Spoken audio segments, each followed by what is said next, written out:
Oke. Assalamualaikum warahmatullahi wabarakatuh.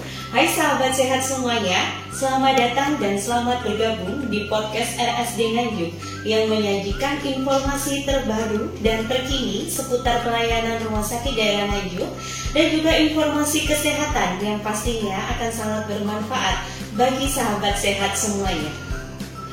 Baik, pada topik pertama episode podcast ini, kami akan berbincang mengenai tenaga kesehatan teladan atau nakesdan di RSD Nganjuk yang akan disampaikan oleh narasumber kita, yaitu Ibu Aniska Fajar Ulum SKM, tenaga kesehatan masyarakat di RSD Nganjuk.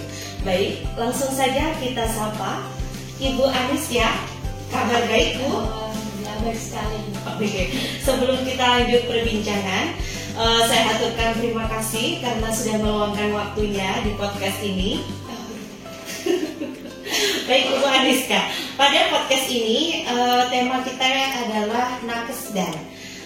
Kira-kira bisa dijelaskan nggak sih, Bu, nakesdan atau nakes teladan sendiri itu kira-kira seperti apa?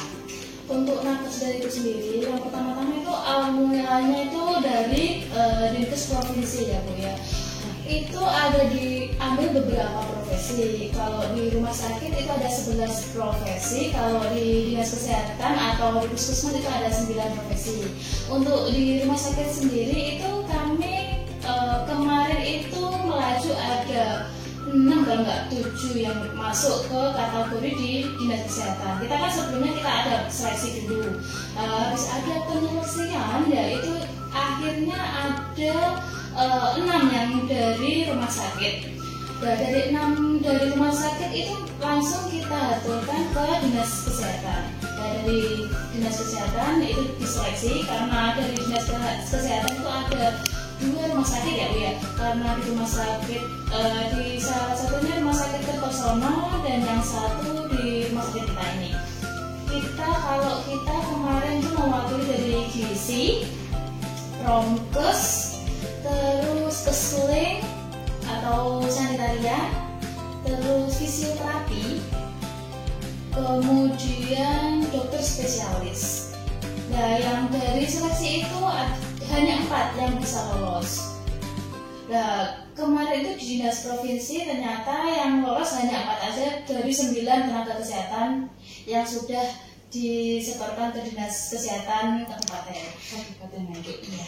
Itu ada 4 saja yang kemarin itu berangkat ke provinsi, yaitu tenaga promosi kesehatan yang mewakili saya sendiri, yang kedua itu sanitarian, yang ketiga dokter spesialis gigi, dan yang keempat fisioterapi.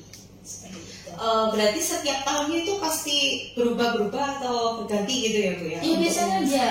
Kalau yang kemarin itu ada beberapa profesi tapi nggak semuanya. Ada kalau yang pas waktu COVID itu yang relawan COVID. Iya, bisa. Kemarin itu kalau nggak salah rumah sakit juga mengajukan juga, kalau nggak salah laundry itu mendapatkan di tingkat provinsi itu waktu pandemi. Jadi relawan COVID bisa diajukan ke tingkat provinsi. Kalau untuk kriterianya sendiri itu berarti yang menentukan langsung dari dinas kesehatan provinsi atau dari Nganjuk? Iya, baik. Ini ada beberapa kriteria. Jadi yang dimasukkan itu semuanya sebenarnya bisa ikut. Nah, dari rumah sakit itu kan semua tenaga kesehatan, misalnya ya dari promosi kesehatan dari saya ya, itu nggak cuma saya yang diajukan, enggak. Jadi ada seleksinya. Ya, promosi kesehatan kesmasnya itu kan di sini ada banyak. Nah, itu diseleksi ya. Muncullah nama, kan seleksinya kan ada yang STR-nya masih hidup apa enggak, terus kelengkapan berkas juga, terus ditanya kayak tentang undang-undang tentang promosi kesehatan itu gimana. Nah, kita baru dari seleksi itu ada muncul perankingan. Dari perankingan itu nanti diambil 1, yang 1 itu mewakili dari Kabupaten Nganjuk. Habis dari Kabupaten Nganjuk kita seleksi lagi ke dinas provinsi. Jadi dari Nganjuk itu nggak cuma rumah sakit Nganjuk, enggak, dari rumah sakit Kertosono juga. Jadi antara rumah sakit Nganjuk sama rumah sakit Kertosono itu kayak duel gitu lah istilahnya, juga diseleksi juga. Akhirnya muncul 1 nama baru di tingkat provinsi. Di tingkat provinsi juga diseleksi lagi. ada beberapa kan ada banyak nih ya dari Rumah Sakit Sudono, Iska, Sutomo itu nanti diambil 7 nominator. Setelah 7 nominator itu dapat baru diseleksi lagi. Jadi banyak komentar ya Bu ya. Iya. Sebenarnya kalau untuk nakes dan sendiri sebelum mengikuti itu dari rumah sakit sendiri ada nggak sih Bu pembekalan atau itu harus inisiatif dari nakes sendiri gitu? Iya, kalau dari rumah sakit itu tetap kayak kepegawaiannya itu tetap menginginkan kita semua ikutlah berpartisipasi ikut ya semuanya ya, sama kita setelah ada pengumuman tentang dari nakes dan ini dari provinsi, baru pihak TU kita melakukan kayak koordinasi sesama manajemen, baru ada penyeleksian. Jadi diseleksi dulu dari semuanya nakes ya Bu, termasuk dari keperawatan ya, jadi semuanya juga bisa ikut ya. Jadi kemarin itu ada 11 profesi kalau di rumah sakit: perawat, bidan, dokter gigi, dokter spesialis, sanitarian, peseling, gizi, promkes, radiografer, rekam medis, fisioterapis.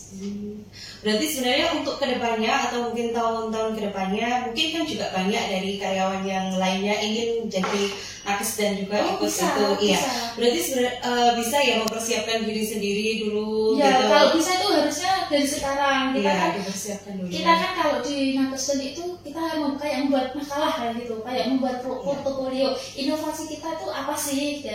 Jadi kita nggak cuma kita harus pintar bicara, terus cuma pintar tentang undang-undang itu enggak. Jadi kita harus mempunyai inovasi ke depan itu untuk rumah sakit itu seperti apa sih. Nah itu baru dibuat makalah, dibuat PowerPoint dan kita sajikan di dinas provinsi seperti itu.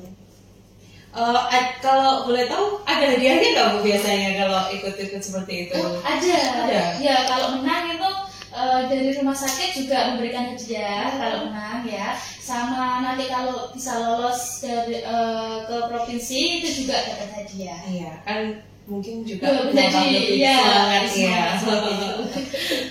Iya baik, terima kasih Ibu, sangat cukup sekali informasinya, semoga berguna bagi sahabat sehat semuanya.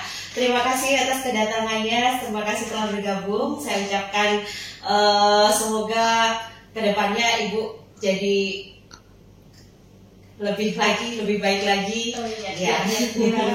Terima kasih Bu. Sampai jumpa sahabat sehat semuanya. Semoga podcast hari ini sangat bermanfaat untuk kita semuanya ke depannya. Sampai jumpa lagi di podcast berikutnya. Sampai jumpa, selamat pagi.